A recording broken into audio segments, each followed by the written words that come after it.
السلام علیکم۔ آپ سن رہے ہیں پچھلے ہفتے کی اہم خبریں پاکستان، یورپ، امریکہ اور ساری دنیا سے سید نظام الدین چشتی کے ساتھ۔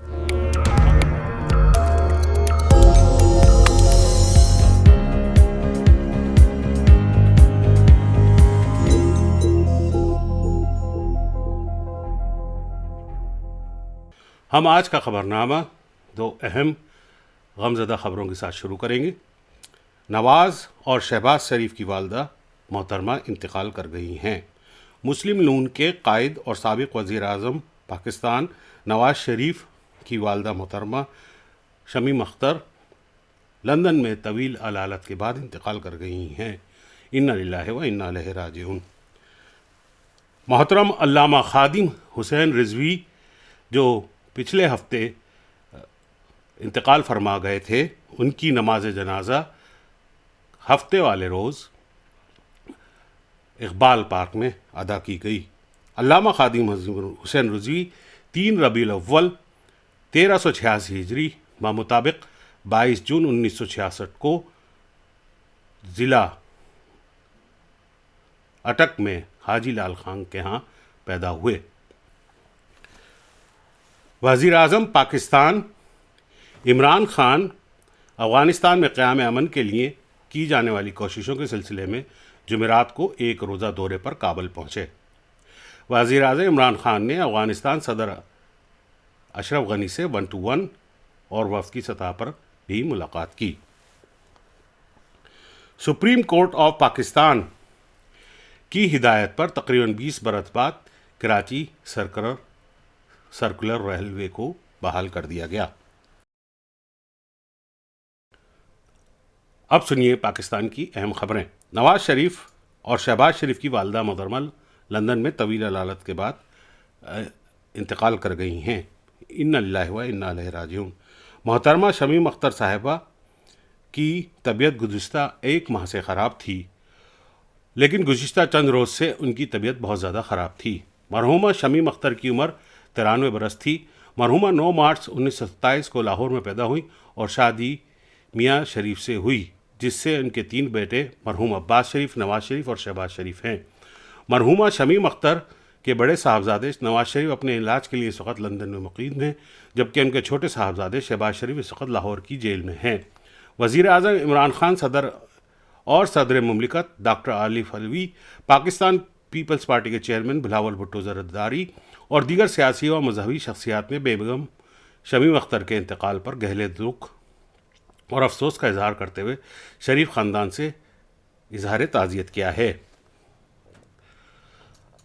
علامہ خادم حسین رضوی جو ایک مختصر علالت کے بعد پچھلے ہفتے انتقال کر گئے تھے، ان کی نماز جنازہ لاہور میں اقبال پارک میں ادا کی گئی۔ علامہ خادم حسین رضوی 3 ربیع الاول 1386 ہجری بمطابق 22 جون 1966 کو ضلع اٹک میں حاجی لال خان کے ہاں پیدا ہوئے۔ قرآن پاک حفظ کرنے کے علاوہ وہ درس نظامی اور حدیث کے بھی بڑے عالم تھے۔ وزیر اعظم پاکستان عمران خان افغانستان میں قیام امن کے لیے کی جانے والی کوششوں کے سلسلے میں جمعرات کو ایک روزہ دورے پر کابل پہنچے۔ وزیر اعظم عمران خان نے افغان صدر اشرف غنی سے 1 to 1 اور وفد کی سطح پر بھی ملاقات کی۔ وزیر اعظم عمران خان کے ہمراہ وزیر خارجہ محمود قریشی، مشیر تجارت عبدالرزاق داؤد، DGISI لیفٹیننٹ جنرل فیض دورے پر گئے۔ وزیر اعظم عمران خان اور افغان صدر اشرف غنی نے افغانستان میں دہشت گردی کے حالیہ واقعات کے تناظر میں انٹیلیجنس معلومات کے تبادلے اور قریبی تعاون بڑھانے کے لیے مشترکہ کوششیں تیز کرنے پر اتفاق کیا ہے۔ وزیر اعظم عمران خان کا دورہ کابل کو امریکہ اور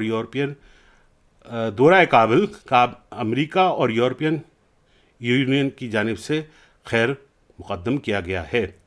امریکہ کے state department official Twitter account سے جاری پیغام میں کہا گیا ہے کہ وزیر اعظم عمران خان کا حالیہ دورہ کابل سے پاکستان اور افغانستان کے درمیان سیکورٹی، مہاجرین کی واپسی، تجارت اور علاقائی تعاون میں پیش رفت ہوگی اور پورے خطے میں خوشحالی آئے گی۔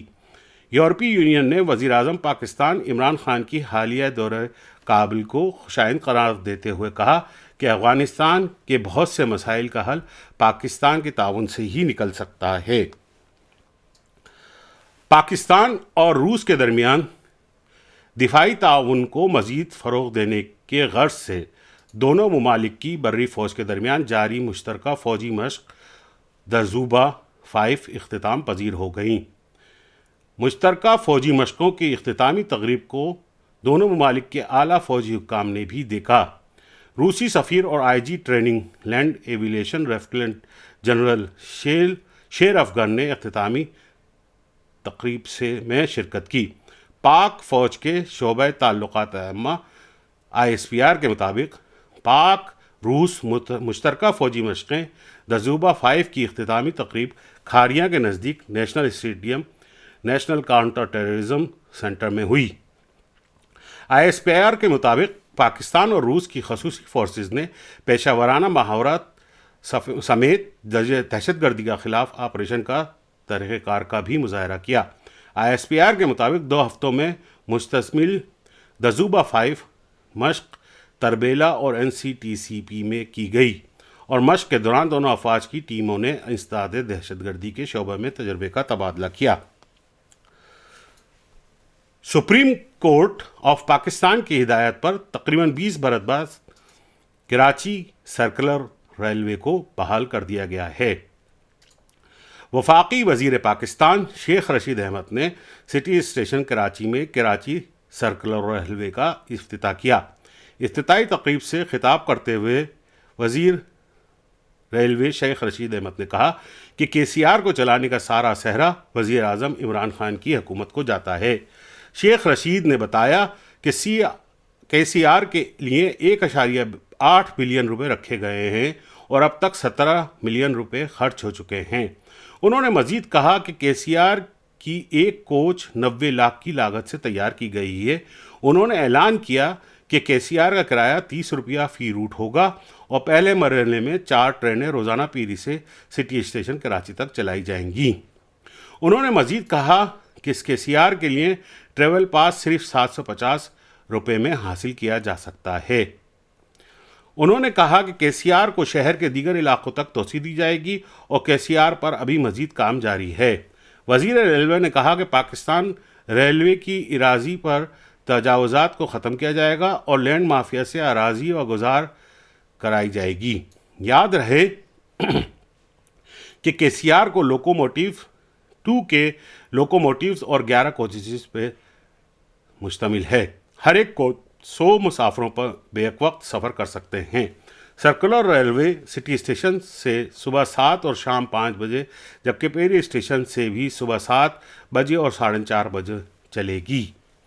وزیر ریلوے شیخ رشید احمد نے کل بروز جمعے کو KCR میں مسافروں کو مفت سفر کی سہولت فراہم کرنے کا بھی اعلان کیا ہے۔ اب آپ سنیے یورپ کی خبریں۔ برلن جرمنی کے چانسلر انجیلا میرکل نے عالمی رہنماؤں پر زور دیا ہے کہ وہ کرونا وائرس کے خلاف مشترکہ کوششیں کریں۔ ترقی یافتہ ممالک G20 کی ورچوئل اجلاس سے خطاب کرتے ہوئے جرمن چانسلر نے کہا کہ وائرس کو شکست دینے کے لیے ابھی مزید کوششوں کی ضرورت ہے۔ انہوں نے کہا کہ ہم مل کر وائرس پر قابو پا سکتے ہیں کیونکہ یہ ایک عالمی چیلنج ہے۔ دریں اثنا ترقی یافتہ ممالک کے گروپ G20 کے رکن ممالک کے سربراہان نے اس بات کی یقین دہانی کرائی ہے کہ کرونا سے بچاؤ کی ویکسین، ٹیسٹ کٹس اور دیگر ادویات کی غریب ملکوں کو فراہمی منصفانہ بنیادوں پر کی جائے گی تاکہ وبا سے نمٹنے میں ان کی بھی مدد ہو سکے۔ G20 سربراہی اجلاس کی میزبانی سعودی عرب کر رہا ہے۔ پہلے دن شرکاء نے عالمی وبا سے نمٹنے اور عالمی سطح پر اقتصادیات کی بحالی پر بات چیت کی۔ جرمن چانسلر انجیلا میرکل نے اس کانفرنس سے اپنے خطاب میں اعلان کیا کہ اس فنڈ میں جرمنی 500 ملین یورو کی امداد فراہم کر رہا ہے۔ انہوں نے دیگر امیر ملکوں پر بھی زور دیا کہ وہ اپنے حصے کی امداد فراہم کریں۔ جرمن کانسلر اس وقت 15 سال سے جرمنی کی کانسلر منتخب ہیں۔ امریکہ سے خبریں۔ واشنگٹن۔ امریکہ نے آئندہ سال جنوری تک افغانستان اور عراق میں فوجیوں کی تعداد تقریباً 20 سال کی کم ترین سطح پر لانے کا اعلان کر دیا۔ خبر رساں ایجنسی کے مطابق امریکہ کے قائم مقام وزیر دفاع کرسٹوفر ملر نے پینٹاگون میں پریس کانفرنس کی، جس میں انہوں نے افغانستان اور عراق سے امریکی فوجیوں کا انخلا کا روڈ میپ پیش کیا۔ پریس کانفرنس سے خطاب میں قائم مقام امریکی وزیر دفاع کرسٹوفر ملر نے کہا کہ 15 جنوری 2021 تک افغانستان سے 20,000 امریکی فوجیوں کو واپس بلا لیا جائے گا اور وہاں سے امریکی فوجیوں کی تعداد 4,500 سے کم کر کے 2,500 کر دی جائے گی۔ 2,000 امریکی فوجیوں کو واپس بلا لیا جائے گا اور وہاں سے امریکی فوجیوں کی تعداد 4,500 سے کم کر کے 2,500 کر دی جائے گی۔ ان کا کہنا تھا کہ عراق سے بھی مزید 500 فوجیوں کا انخلا کیا جائے گا، جس کے بعد عراق میں تعینات فوجیوں کی تعداد بھی 2,500 رہ جائے گی۔ امریکی قائم مقام وزیر دفاع کے مطابق افغانستان اور عراق میں مجموعی طور پر 2,500 امریکی فوج رہیں گے۔ امریکہ کی جانب سے فوجیوں کی تعداد میں کمی کا فیصلہ ایسے وقت میں سامنے آیا ہے جب امریکی صدر ڈونلڈ ٹرمپ صدارتی انتخابات میں شکست کے بعد 20 جنوری کو اقتدار چھوڑ دیں گے، جبکہ گزشتہ روز نیٹو کے سربراہ نے بھی اس پر خدشات کا اظہار کیا تھا۔ دبئی۔ دنیا کی سب سے بلند عمارت برج الخلیفہ کے اوپر جیٹ پیک پرواز کرنے کے حوالے سے مشہور فرانسیسی نڈر ایتھلیٹ ونسنٹ ریفیٹ دوران تربیت حادثے کے باعث ہلاک ہو گئے ہیں۔ یاد رہے کہ 36 سالہ ایتھلیٹ ونسنٹ ریفیٹ پرندوں کی طرح پرواز کے شوقین تھے۔ انہوں نے حال ہی میں دبئی کے ایکسپو کے موقع پر مشن ہیومن فلائٹ میں بھی حصہ لیا تھا۔ میڈیا رپورٹس کے مطابق حادثہ دبئی کے صحرائی علاقے میں ہوا، تاہم حادثے کی مزید تفصیلات نہیں دی گئیں۔ رپورٹ میں مزید کہا گیا ہے کہ حادثے کی مزید تحقیقات جاری ہیں اور مزید کچھ کہنا قبل از وقت ہے۔ برطانوی میڈیا نے جیٹ مین دبئی کے حوالے سے بتایا کہ ریفیٹ نے برج الخلیفہ کے 828 میٹر بلندی سے چھلانگ لگا کر پرواز کر کے ورلڈ ریکارڈ بھی قائم کیا تھا اور ان کے والدین بھی اسکائی ڈرائیو تھے۔ جیٹ مین اپنے پروں کی مدد سے 50 کلومیٹر تک پرواز کر سکتے ہیں۔ ان کی زیادہ سے زیادہ رفتار 400 کلومیٹر فی گھنٹہ تھی۔ ریفیٹ اس سے پہلے اماراتی پروازوں کے ساتھ بھی دبئی میں کچھ دیر بھی پرواز کر سکے ہیں۔ برلن میں ٹیسلا کمپنی کا 3,000 سے زائد ملازمتوں کا اعلان۔ برلن، جرمنی کے دارالحکومت برلن کے قریب قائم ہونے والی امریکی کمپنی ٹیسلا نے حال ہی میں مختلف نوعیت کی 3,000 سے زائد ملازمتوں کا اعلان کیا ہے۔ جرمن کے میڈیا کے مطابق ٹیسلا کی ویب سائٹ پر 20 نومبر کو ملازمتوں کے اشتہار کے ساتھ انٹرنشپ اور ٹرینی پوزیشن کے لیے بھی نشستیں رکھی گئی ہیں۔ یاد رہے کہ Tesla electric car, space aircraft, truck اور دیگر مصنوعات بنانے میں امریکی کمپنی ہے جس کے مالک ایلن مسک ہیں، جو حال ہی میں دنیا کے امیر ترین شخص قرار پائے ہیں اور انہیں دنیا میں تیزی سے ہونے والی امیر افراد میں شمار کیا جاتا ہے۔ الیکٹرک کار کمپنی کی جرمنی کیریئر بیچ کے مطابق درخواست دہندگان کی مستقبل کی تشکیل میں مدد کرنے کے لیے تیار رہنا چاہیے، جس کا صدر دفتر مینلو پارک، کیلیفورنیا، امریکہ میں واقع ہے۔ کمپنی کا اپنی ویب سائٹ کے پیج پر کہنا ہے کہ کام کے طریقہ کار تیزی سے مطالبے کو پورا کرنا اور عزم کا تقاضا کرتا ہے۔ کمپنی برلن کے قریب تعمیر ہونے والی اپنی ایک بڑی فیکٹری کے لیے ابتدا میں مینوفیکچرنگ شعبہ کے لیے افراد تلاش کر رہی ہے، جیسا کہ automotive technician, tool maker, engineers اور پروگرامز وغیرہ جو کل وقتی طور پر کام کر سکتے ہیں، ان کی بھی تلاش ہے اور ان لوگوں کے لیے تمام دنیا سے درخواستیں وصول کی جائیں گی۔ کمپنی کا کہنا ہے کہ ہیومن ایسوسی ایشن، ریسرچ، قانون اور سرکاری امور کے شعبوں کے حوالے سے بھی کئی ملازمتوں کے اشتہار دیے جائیں گے۔ کمپنی کا کہنا ہے کہ ملازمت حاصل کرنے والوں کو جرمن، انگریزی اور دیگر زبانوں کے حوالے سے آگاہ ہونا ضروری ہے۔ فرانسیسی صدر کا مسلم رہنماؤں کو 15 دن کا الٹیمیٹم۔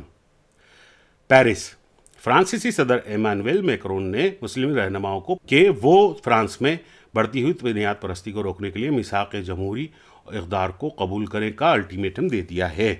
فرانسیسی صدر کی جانب سے یہ الٹیمیٹم فرانس میں ریاست سے رابطے کے لیے مسلمانوں کی تسلیم شدہ body French council of Muslim faith کو دیا گیا ہے۔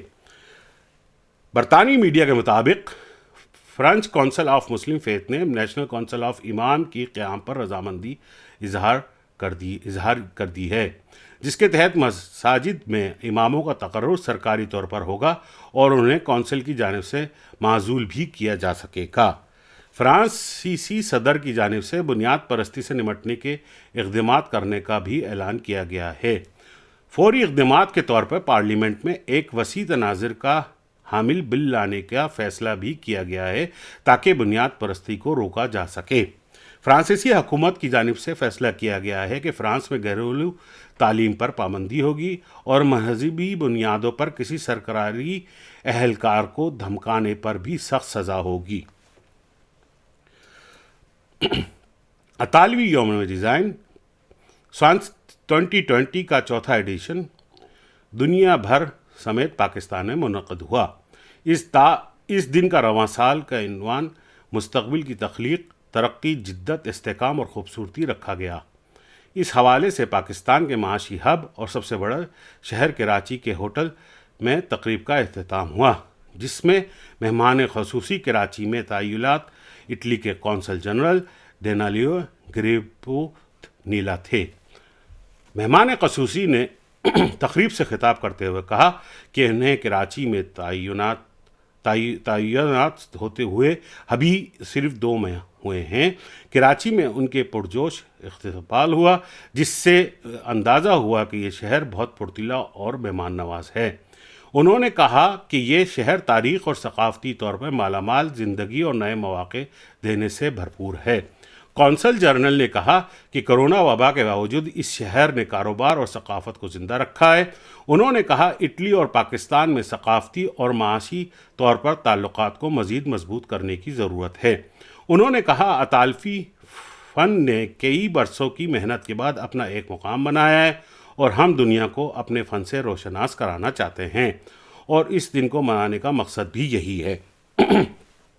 قونصل جنرل نے مزید کہا ہے کہ ہم ثقافت، تجارت، زبان اور سائنسی تحقیق کو یکجا کرتے ہوئے ایک مربوط انداز میں اٹلی کے ثقافتی نظام، معاشی نظام کو دیگر ممالک کے ساتھ فروغ دینے کے خواہاں ہیں۔ اس موقع پر کمشنر کراچی افتخار شارلوانی نے بھی خطاب کیا اور کہا کہ کراچی پاکستان کا معاشی ہب ہونے کے ساتھ منی پاکستان بھی ہے۔ اس شہر نے پاکستان کے تمام شہروں کی ثقافت کو یکجا کیا ہوا ہے۔ یہاں مختلف قوموں اور تہذیبوں کے لوگ بستے ہیں جو ہر انداز سے پاکستان کی نمائندہ کرتے ہیں۔ یاد رہے کہ یہ دن دنیا بھر کے تقریباً 100 ممالک میں منایا گیا ہے۔ آج کی خبروں کے اختتام کے ساتھ ہم آپ لوگوں کو دعوت دیتے ہیں کہ آپ مزید خبریں daily.manktula.com پہ روزانہ کی بنیاد پہ پڑھ سکتے ہیں۔ ہماری خبریں صبح، شام اور سپہر اور رات کو شائع کی جاتی ہیں۔ ہماری اہم خبریں Pakistan, Germany, Italy, France, Spain اور امریکہ سے متعلق ہوتی ہیں۔ اس کے ساتھ ہم آپ کو شکریہ ادا کرتے ہیں۔ والسلام، سید نظام الدین چشتی۔ خدا حافظ۔